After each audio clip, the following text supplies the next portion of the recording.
আজকের সংক্ষিপ্ত ভিডিওতে আমরা মূলত যে বিষয়টা নিয়ে কথা বলবো সেটা আমরা প্রত্যেকেই প্রায়শই আলোচনা করে থাকি। খুব কমন একটা প্রবলেম। আজকের ভিডিওতে আমি আপনাদের সঙ্গে আলোচনা করার চেষ্টা করব অ্যাকচুয়াল এই বিষয়টার প্রবলেমটা ঠিক কোন জায়গায় এবং এই প্রবলেমটার সলিউশনই বা কি। অনেকেই প্রায়শই বলে থাকেন, বিশেষত জব সিকার্সরা, যে তারা তাদের যোগ্যতা মতন চাকরি পাচ্ছেন না। আবার যদি আপনি কখনো কোনো এমপ্লয়ারের সঙ্গে কথা বলেন, আপনি দেখবেন তারা বলে থাকে তারা তাদের as per the requirement man power পাচ্ছে না।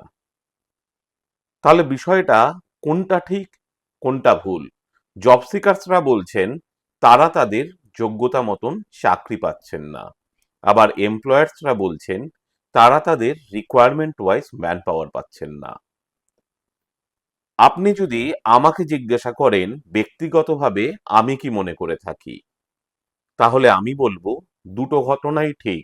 অর্থাৎ জব সিকার্সরা যেটা বলছে সেটাও যেমন ঠিক, আবার এমপ্লয়ার্সরা যেটা বলছে সেটাও তেমন ঠিক। তাহলে সমস্যাটা ঠিক কোন জায়গায়? সময়ের সঙ্গে তাল মিলিয়ে চলতে গিয়ে প্রত্যেকটা অর্গানাইজেশনেরই কার্যপদ্ধতি বদলায় এবং কার্যপদ্ধতির সঙ্গে সঙ্গে তাদের রিকোয়ারমেন্ট, তাদের সংস্থার যে ম্যান পাওয়ারের চাহিদা এবং জব ডেসক্রিপশনের সাথে সাথে প্রত্যেকটা জব ডেসক্রিপশনের এলিজিবিলিটি ক্রাইটেরিয়া বদলায়।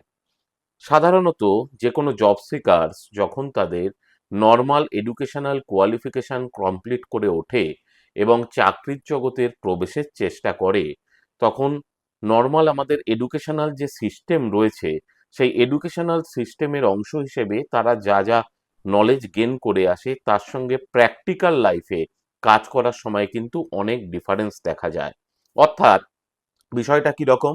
বিষয়টাকে যদি খুব সহজ করে আমরা বলতে চাই তাহলে আমাদের বলতেই হবে প্র্যাকটিক্যাল লাইফে কাজের ক্ষেত্রে যা যা স্কিল দরকার হয় সেই সমস্ত স্কিলগুলো আমাদের এডুকেশনাল সিস্টেমের যা পাঠ্যক্রম রয়েছে সেই পাঠ্যক্রমের দ্বারা সম্পূর্ণভাবে কভার করে ওঠা সম্ভব হয় না।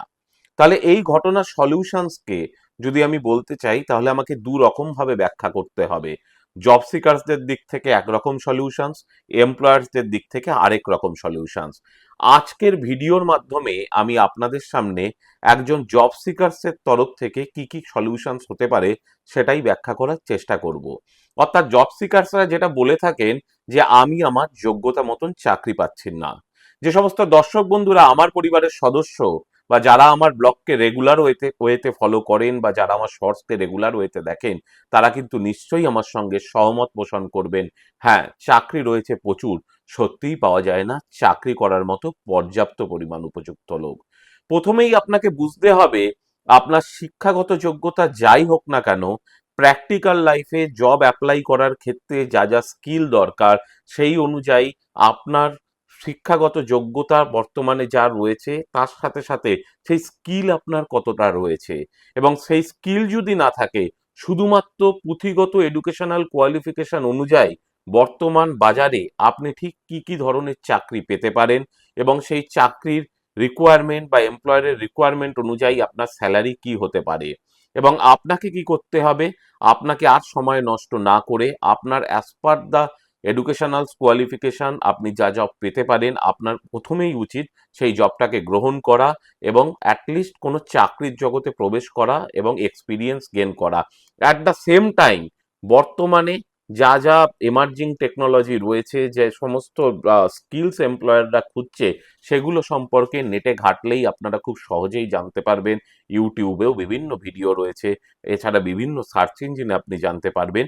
তার সাথে সাথে আপনি যেমন একদিকে আপনার প্র্যাকটিক্যাল লাইফের ওয়ার্কিং এক্সপিরিয়েন্স গেন করবেন, তার সঙ্গে উচিত আপনার যা স্কিল সেই স্কিলকে আরো আপনার নতুন প্র্যাকটিক্যাল লাইফের সঙ্গে সঙ্গে এডুকেশনাল সিস্টেমের আপনি যা যা স্কিল গেন করেছেন তার সঙ্গে প্র্যাকটিক্যাল স্কিলকে গেন করা, অর্থাৎ বিভিন্ন আরো টেকনিক্যাল নলেজকে বাড়ানো।